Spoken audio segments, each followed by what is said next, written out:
nosotros ha sido de gran importancia.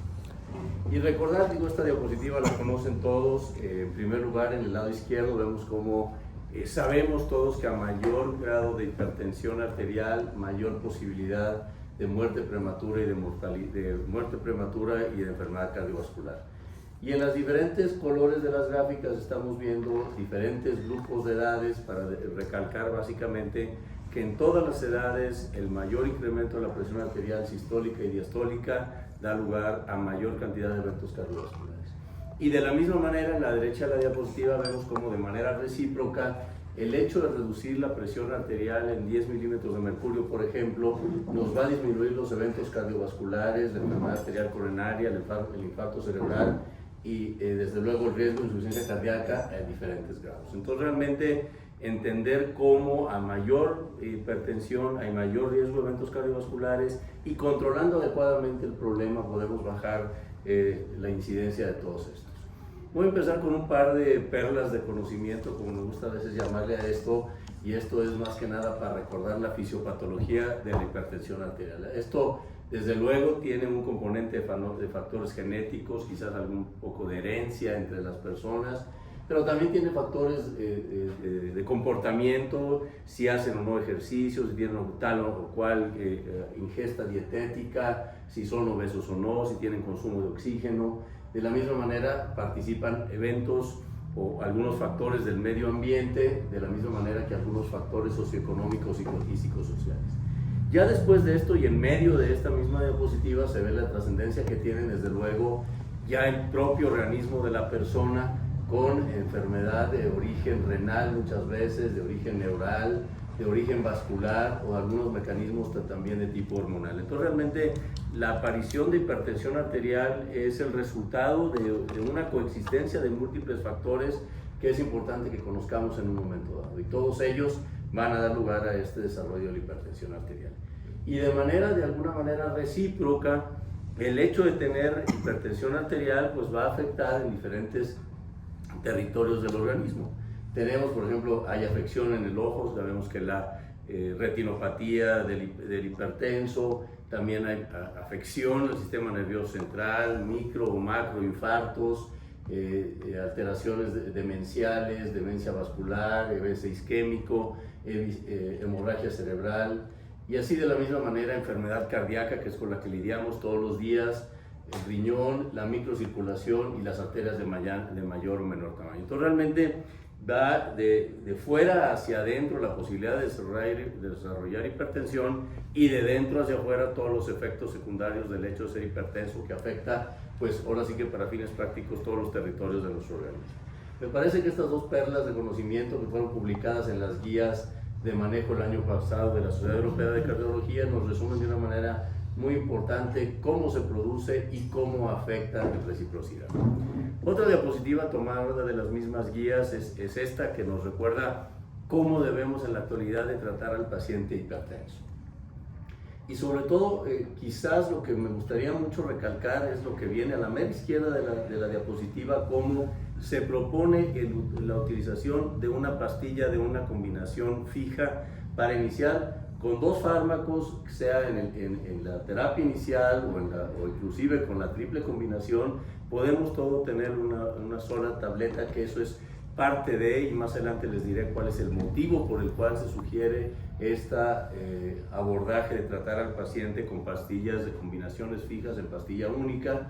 Y ya después, bueno, nos habla un poquito de la hipertensión resistente, donde entra el uso de espirulolactona, o bien algunos otros diuréticos, los bloqueadores alfa, y el beta bloqueador que probablemente cuando nosotros hace unos 30 años estudiábamos cardiología nos decían que el tratamiento inicial de la hipertensión arterial tendría que ser un beta bloqueador, cosa que ha sido relegado a ciertas situaciones particulares que todos pueden ustedes ver aquí en esta diapositiva. Entonces realmente en la actualidad se sugiere que la terapia inicial incluya un IECA o un ARA2 acompañado a un calcio antagonista o un diurético. Esto sería nuestra segunda etapa también del tratamiento y más adelante, bueno, ir viendo cuál es la respuesta de nuestros pacientes. Me parece que estas tres diapositivas resumen mucho de lo que tiene que ser nuestro conocimiento actual sobre el tratamiento de la hipertensión arterial. Y luego, recordar que el cuando hablamos del control de la presión arterial, se sugiere la combinación de tratamiento antihipertensivo, de preferencia que sea un bloqueador de la ECA o un OMEGA-2 con una calcio antagonista de tipo dihidropiridínico o un diurético. Esto nuevamente en las guías se recalca la trascendencia de poner, desafortunadamente no me jala el señalador, pero de preferencia tenerlo en una combinación en pastilla única. Esto tendría que ser en mucho nuestro abordaje para el tratamiento de la hipertensión arterial hoy en día. Entremos un poquito en materia. Esta es la historia de los ARA2, esto es los antagonistas de angiotensina. Cómo empezamos en 1995 a utilizarlos de manera común con la aparición de los sartán, y a lo largo del tiempo han ido apareciendo diferentes moléculas donde la diferencia entre ellas tiene más que nada que ver con la afinidad que pueden tener a su receptor en un momento dado y la concentración que se necesita para lograr el efecto antihipertensivo. Y en el desarrollo de todas estas moléculas, vean ustedes cómo entre la aparición de los sartán, valsartán, iversartán, telmisartán, olmesartán, todos ellos, cada vez se ha buscado tener una dosis más baja para tener el efecto y una duración más prolongada del efecto antihipertensivo. De ahí que parte de nuestra visión que deberíamos de tener en la actualidad para seleccionar el fármaco que queremos es un efecto rápido y duradero, que es lo que nos va a permitir el mayor control de nuestra presión arterial. Y en este caso el fimasartán, que apareció a partir del 2014 en nuestro medio, es el que necesita menor concentración inhibitoria para tener algún efecto y además tiene una mayor afinidad a su receptor, lo cual hace que su efecto sea más duradero, y de aquí la utilidad que podemos tener en este tipo de fármacos. ¿Cómo apareció el fimasartán? El fimasartán es una modificación de la molécula original de los sartán en este anillo que se llama imidazol, que lo vemos aquí en medio, que fue sustituido por un anillo pirimidínico, lo cual hizo que tuviera diferencias en cuanto a el hecho de ser un antagonista selectivo y que tenga una alta potencia contra los receptores de angiotensina 1. Entonces realmente esto es una molécula fabricada en el laboratorio con un cambio en la conformación química y bioquímica de la molécula original de los sartán, que se convierte en fimasartán, y que esto de alguna manera le vino a dar, como vemos en el lado izquierdo, una mayor vida media, un mayor tiempo de acción del fármaco, y a lo largo del tiempo ha demostrado que menores cantidades, que son las que estamos viendo aquí, menores cantidades de la droga alcanzan a tener un efecto inhibidor de los receptores de angiotensina, y tienen, esto es lo que le da la potencia. Y vean ustedes, esta potencia se refleja cuando uno compara, por ejemplo, al telmisartán con el azilsartán. Vean cómo le da una mayor potencia en la reducción. En este caso estamos hablando de la presión arterial sistólica comparado con el telmisartán. Entonces, un fármaco que tiene una mayor afinidad por el receptor, que tiene un mayor tiempo de contacto con el mismo, que tiene una mayor duración de su acción, da lugar a un menor descenso de la presión arterial, como iremos viendo en las próximas diapositivas.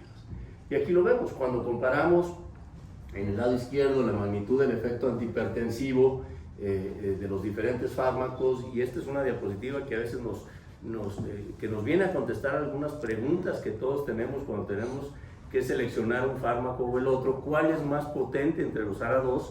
Pues bueno, vemos que de izquierda a derecha los sartán, valsartán, iversartán, olmesartán, telmisartán y finalmente fimasartán ha demostrado tener una mayor potencia en la reducción de las cifras de presión arterial sistólica en este lado, en el lado izquierdo, y a la derecha, que además es un efecto que se mantiene en lo que llamamos el índice de homogeneidad, es la permanencia del efecto a lo largo del tiempo, y en el caso vemos también como a la vez de ser más potente como antihipertensivo, mantiene una estabilidad, una menor variabilidad de la presión arterial a lo largo del tiempo, un efecto más rápido, más duradero con este tipo de fármacos.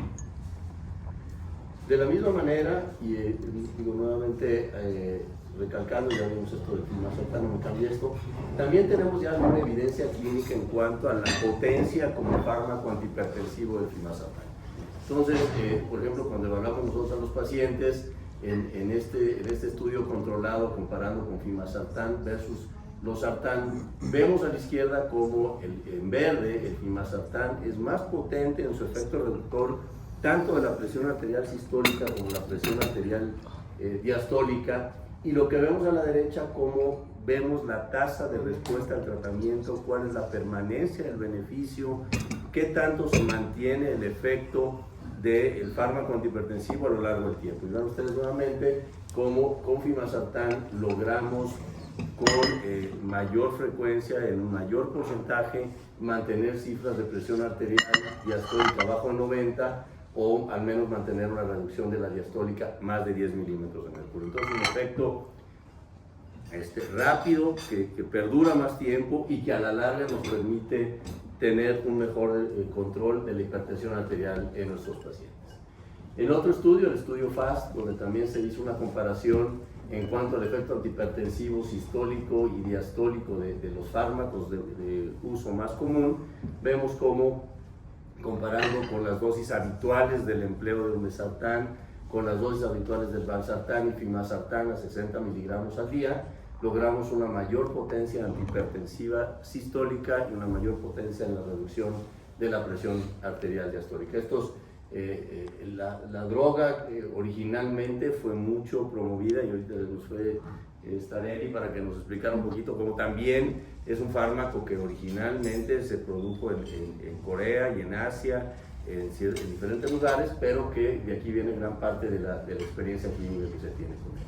Y entonces, cuando vemos en el mismo estudio FAST cómo hay menor reducción, o sea, el promedio de la presión arterial de 24 horas, el promedio diurno y el promedio nocturno, en todos los casos se mantiene un mayor beneficio, una mayor potencia del empleo de imasartán, y manteniendo otra cosa que en la actualidad sabemos cuando hacemos monitoreo ambulatorio de presión, que también nos interesa mantener esto del descenso de la presión durante la noche. Esto de la variabilidad de la presión, que también nos ayuda a un mayor decremento de la presión arterial durante la noche, como uno de los efectos que deseamos tener de nuestro fármaco antihipertensivo. Y aquí lo vemos en verde, como hay un mayor descenso de la presión durante la noche que la que se mantiene que sería con los otros fármacos habituales. Entonces, que este es otro de los beneficios que también queremos buscar en el empleo de nuestro tratamiento antihipertensivo en un momento dado. ¿Qué más tenemos de evidencia básica con respecto a lo de la variabilidad? ¿Cuál es la importancia de la variabilidad, diría yo, antes de decir más? Existen algunos factores farmacológicos que hacen que la presión arterial tenga cierta variabilidad. A la izquierda son factores que afectan la farmacocinética, el tipo de enfermedad que tiene el paciente, el estado fisiológico del paciente, el volumen tisular y los fluidos, el apego al tratamiento. Todo esto no me voy a detener mucho, inclusive la variación genética. Esto da lugar a una variabilidad farmacocinética que da lugar a que haya un efecto en la eliminación del fármaco y en el control de la presión arterial. Y por otro lado, hay algunos factores que afectan la hemodinámica, que esto tiene que ver sobre todo con esto que vemos en verde, desde luego la duración de la interacción del fármaco con el receptor. A un efecto más prolongado, una mayor unión del fármaco con el receptor, va a dar lugar a tener una disminución en la variabilidad farmacológica, y con esto va a tener un efecto más predecible en el empleo de algunos fármacos, como el que estamos hablando en esta ocasión. Entonces, realmente no hablamos ya mucho de esta parte, porque probablemente ya hemos dejado pasar atrás estas cuestiones de farmacología, de farmacocinética, de farmacodinamia, pero al final tienen una trascendencia, y que en este caso pues, nos marca la trayectoria que tiene en la actualidad para la utilización de fármacos como el tipo de fimasartán. Y la variabilidad de la presión arterial es entonces uno de los factores que nos interesa analizar en nuestros medicamentos. Esto de la variabilidad hay que verlo de diferente manera. Lo podemos analizar a corto plazo, a mediano plazo, a largo plazo. Podemos utilizar diferentes formas. Lo que nos interesa más que nada es llevar a lo largo del tiempo, a lo largo de semanas, meses, estaciones y años al paciente al mejor control posible. De aquí la trascendencia de hablar de la variabilidad de estos medicamentos.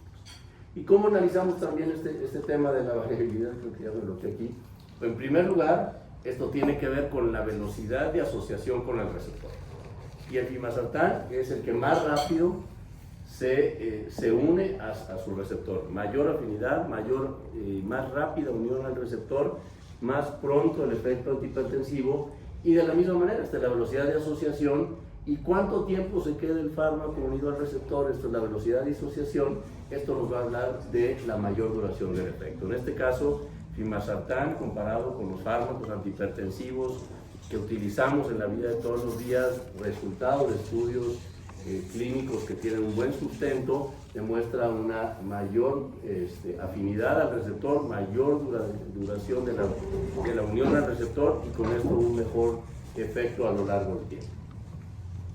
Y cuando lo analizamos ahora sí, en estudios de tipo clínico, nos vemos nuevamente, por ejemplo, acá vemos la comparación entre la velocidad de asociación, que es más rápida para Fimasartán comparado con Valsartán, y el tiempo en que se tardan en separarse, que es más lento para el Fimasartán.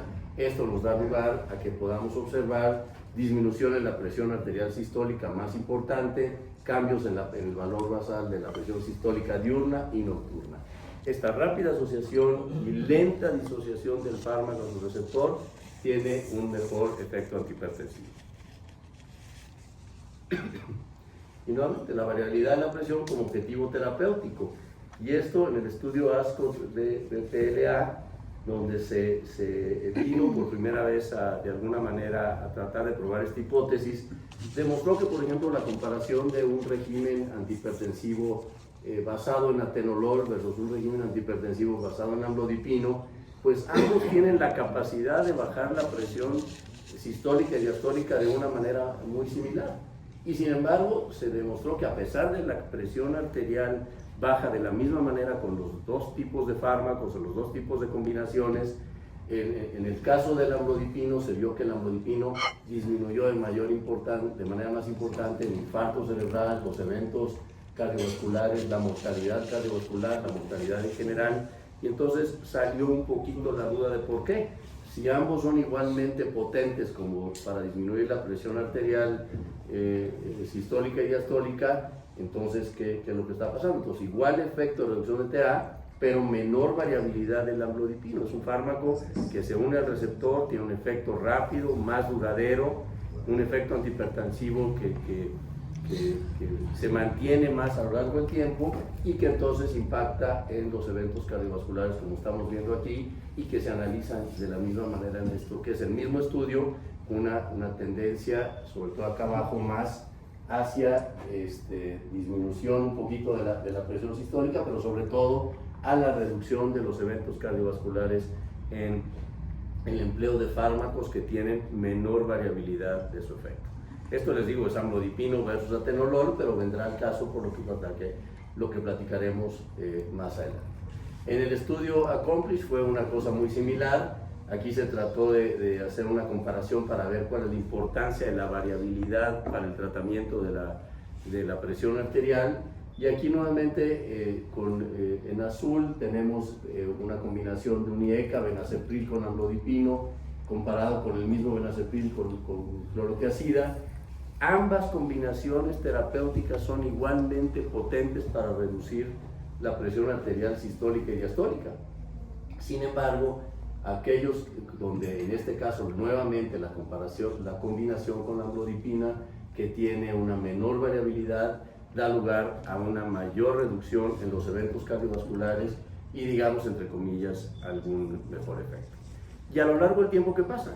De la misma manera, cuando se analiza la evolución de estos pacientes, aquellos que tenían la combinación con hidroclorotiazida, pasado un tiempo, elevaron la presión arterial sistólica y diastólica, mientras que aquellos que tienen menos variabilidad del fármaco mantienen un mayor efecto a largo plazo, y se observa cómo a lo largo del tiempo sigue bajando, en este caso 10 años, sigue bajando la presión arterial sistólica y diastólica. Entonces, este tema de la variabilidad tiene su sustento, tiene su justificación, y bueno, pues de alguna manera es algo que tenemos que considerar con los fármacos que utilizamos.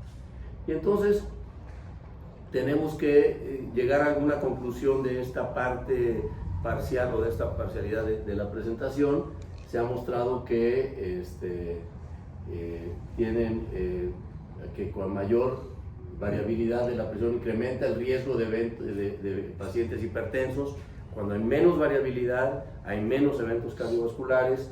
Tanto la variabilidad a corto plazo como la ausencia de descenso nocturno de la presión se asocian con un mayor riesgo cardiovascular. Y recordar este punto que parecería poco importante, pero que lo vemos en los monitores ambulatorios de presión, que nos interesa saber si el paciente mantiene o no este descenso de la presión durante la noche, tiene su trascendencia porque cuando se mantiene esa trayectoria de la presión hay disminución de los eventos cardiovasculares.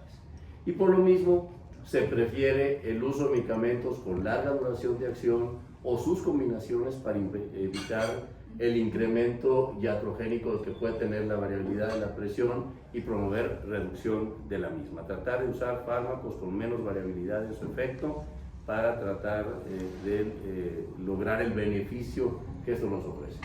Y entonces los calcioantagonistas de larga duración y los diuréticos se han asociado con un efecto reductor de la variabilidad de la presión arterial. Tanto a corto como a largo plazo, el uso de calcioantagonistas y diuréticos disminuye la variabilidad de la presión arterial y nos da ese beneficio. Cambio a otro punto también, esto es como un paréntesis en la presentación. Este es el estudio FANTASTIC para hablar de renoprotección y bloqueadores de los receptores de angiotensina. Se trató de analizar el cambio a partir del variador basal, ahora de la albuminuria. ¿Qué impacto tienen estos fármacos en la albuminuria y en la función renal? Fue una comparación entre fimasartán y losartán. Se calculó el tamaño de la muestra y el objetivo era analizar estos 190 pacientes en cada uno de los grupos. Y entonces aquí lo que se vio es que fimasartán hizo una mayor reducción del cociente albúmina-creatinina en los pacientes que recibieron este fármaco comparados contra losartán. ¿Esto qué quiere decir? Bueno, también este cambio en la diferencia entre el cociente de la albúmina contra la creatinina, se demostró pues que fimasartán no era probablemente, es no inferior, pero probablemente sí sea superior en losartán a reducir el cociente albúmina-creatinina en orina. ¿Y esto qué quiere decir? Reducción de la progresión del daño renal en este tipo de pacientes. Si nos analizamos nuevamente que la diferencia en el grado de proteinuria se mantiene aún después de ajustar el efecto de función que es antihipertensivo de fimasartán. Entonces se logra mayor reducción de la presión arterial y mayor reducción en el cociente albúmino-creatinina, y esto va de la mano de protección al riñón. Nuevamente lo vemos, esto se mantiene a lo largo del tiempo, es el mismo estudio FANTASTIC. Hay mayor reducción de la relación albúmino-creatinina y con esto estamos hablando de que esto se asocia a una reducción del 27% en el riesgo de progresión de la enfermedad renal. Nuevamente para recordar que en cierto momento hemos hablado que los antagonistas de los receptores de angiotensina tienen un efecto, entre comillas, pero real, protector de la función renal en pacientes que están en esta posición limítrofe, y comparado en este caso, por ejemplo, fimasartán versus losartán, el efecto renoprotector fue más importante en el caso de fimasartán, en el caso del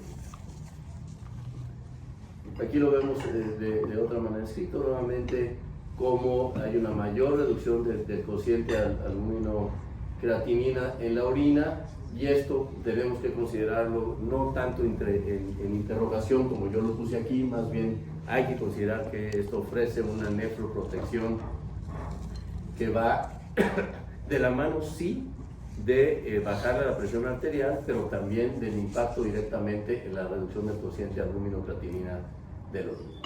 Y entonces las guías de manejo para diabetes, pero sobre todo en pacientes con enfermedad renal crónica, sugieren que desde luego en paciente con enfermedad renal crónica y diabético tenemos que optimizar el control de la presión arterial, llevarlo abajo de 130/80 y tratar de reducir esta variabilidad de la presión arterial, que esto va a disminuir también el riesgo de la progresión del daño renal a largo plazo. ¿Y cómo vamos a lograr esto? Vamos a utilizar un IECA, un antagonista de los receptores de angiotensina, y esto va a ser quizás nuestra mejor opción ya lo sabemos que son lo que se recomienda en pacientes con que tienen algo de albuminuria, y que también se recomienda mucho para aquellos que tienen una albuminuria más importante. Entonces, nuestro paciente con enfermedad renal, que tiene ya cierto deterioro, que empieza a tener albuminuria, el empleo de fármacos inhibidores de la ECA o antagonistas de los receptores de angiotensina, deben de recibir este tipo de fármacos, pero sobre todo aquellos que tengan una mayor potencia y una menor variabilidad de su efecto a lo largo del tiempo. Este sería, digamos, otra perla de conocimiento que creo que vale la pena compartir en esta ocasión. Seguimos adelante. A propósito de la combinación fija de fimasartán y amlodipino, ¿por qué combinar un ARA2 y un calcio antagonista? Bueno, esto puede ser que tenga su explicación. Lo podemos ver como en verde un poquito el efecto de fimasartán, en amarillo el efecto del amlodipino, como se disminuyen, por ejemplo, las especies reactivas de oxígeno, los mediadores aterogénicos, los niveles de aldosterona, el tono simpático, la liberación de óxido nítrico va para arriba. Y por el otro lado de la amlodipina, pues hay una mayor vasodilatación arteriolar y venular, disminución de los receptores de LDL oxidado. Entonces, realmente la asociación de dos fármacos que van a dar beneficios diferentes puede redundar desde luego en beneficio de nuestros pacientes. ¿Y a dónde nos lleva esto? Nos lleva a cambios en la microcirculación, menor remodelamiento, menor restauración, mejoría en la vasodilatación, menor rigidez arterial, aumenta el diámetro luminal, y todo esto, el círculo que se va cerrando en beneficio del paciente, que al final tiene un menor daño a órgano blanco, tiene menor hipertrofia ventricular, preserva la filtración glomerular, que es uno de nuestros objetivos que hablamos anteriormente, y hay menor deterioro cognitivo. Entonces, ¿por qué asociar un ARA2 con un calcio antagonista? Pues por las características del efecto benéfico que tienen cada uno de estos fármacos y cómo la sinergia que realizan en un momento dado. Y entonces, esto lo vemos, bueno, como también hay un aumento en la potencia antihipertensiva. Vemos aquí cómo al comparar el descenso de la presión arterial sistólica, fimasartán versus amlodipino, pues bueno, tenemos una cierta reducción en la reducción de la presión, pero la asociación de ambos es todavía más potente como fármaco antihipertensivo, tanto en el lado de la presión arterial sistólica, con dosis de 5 miligramos de amlodipino, y todavía más importante con la asociación con 10 miligramos de amlodipino. Podemos cuestionarnos que si los efectos secundarios del amlodipino, que si el edema, que si nos impide a veces ser más agresivos en el tratamiento, pero hablando específicamente de reducción en las cifras de presión arterial, se ve que esta combinación es más potente que cualquiera de los fármacos por separado. Y lo vemos nuevamente en la siguiente diapositiva, como la combinación de 5 miligramos con cualquiera de los ARA2 de amlodipino es potente. La más potente es la asociación fimasartán-amlodipino, y sobre todo cuando asociamos nosotros los ARA2 con 10 miligramos de amlodipino, logramos una mayor potencia antihipertensiva. Y esto, ¿cuál es su utilidad en la práctica de todos los días? Cuando estamos decidiendo qué fármaco le vamos a dar a ese paciente que tiene cifras tensionales muy elevadas, qué combinaciones, qué dosis de cada uno de los fármacos, pues ya esto nos puede de alguna manera guiar a saber la potencia que tienen estas combinaciones que están viendo ustedes en la diapositiva. Y esto es un efecto que tiene mucho de dependencia en la farmacodinámica del fimasartán que hablamos anteriormente. Siguiente. Y aquí tenemos nuevamente una combinación de fimasartán y amlodipino 10 miligramos contra combinaciones triples, porque en la actualidad también ya estamos utilizando combinaciones triples, y hasta donde vamos en la actualidad, algunas combinaciones triples de ARA2 con calcio antagonistas, con diurético tiacídico, pues todavía fimasartán y amlodipino han mostrado tener solamente ellos dos una potencia superior a las triples combinaciones que hay actualmente en el mercado por lo cual sería una alternativa que tenemos que considerar. Doble combinación Fimazepam, amlodipino. Quisiera ya nada más un poquito unas diapositivas finales para que veamos lo que dicen las guías publicadas, por ejemplo, por la Sociedad Europea de Hipertensión. Esto es una publicación del 2023. Y de todo este rollo que vemos aquí, lo que me pareció trascendente para esta presentación es decir que las combinaciones en tableta única o en pastilla única favorecen la adherencia al tratamiento y mejoran el control de la presión arterial. Sin duda que todos también nos enfrentamos todos los días a esta situación de la adherencia al tratamiento de nuestros pacientes. Si tienen que tomar fármacos para la diabetes, tienen que tomar antiplaquetarios, y si les damos 3 fármacos antihipertensivos, la posibilidad de que tengan una adherencia adecuada es muy baja. La posibilidad de que alcancemos la meta de control de la presión arterial es muy baja. Entonces, esta premisa que es en la actualidad adoptada por las sociedades internacionales de cardiología, utilizar combinaciones fijas en pastilla única de los fármacos que hemos seleccionado. Y de la misma manera, en las mismas guías, se recomienda iniciar el tratamiento con una combinación de 2 drogas en pastilla única, como dice aquí, preferir combinaciones en pastilla única, que creo yo que tendría que ser parte de los mensajes importantes de todas las conversaciones hoy en día de hipertensión. Ha cambiado el paradigma, buscar combinaciones, de preferencia en combinaciones fijas. ¿Y cuáles serían nuestras combinaciones? Pues tenemos múltiples alternativas y dependiendo también de cuál es el cuadro clínico del paciente. Por ejemplo, lo veo arriba en medio, si el paciente tiene enfermedad arterial coronaria, le vamos a dar un IECA o un ARA2, combinarlo con un beta bloqueador con calcio antagonista, esto sería nuestra alternativa. Lo mismo si nosotros estamos hablando de un paciente que tiene, por ejemplo, diabetes, la misma combinación, inhibidores de la ECA o ARA2 con calcio antagonista. Si nos preguntamos al paciente con enfermedad renal, ¿qué les vamos a dar? Básicamente la misma asociación. Y ya para no entrar más en detalle aquí, esto se dice así de fácil.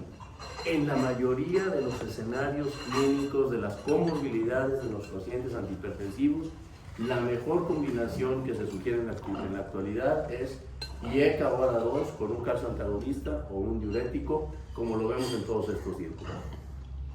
Situaciones especiales como insuficiencia cardíaca, obesidad o enfermedad de la válvula aórtica es otra cosa, pero en la mayoría de los escenarios clínicos de las comorbilidades asociadas al paciente hipertenso o de las consecuencias del paciente hipertenso, se sugiere esta combinación de un inhibidor de los receptores de angiotensina con un antagonista de los canales de calcio.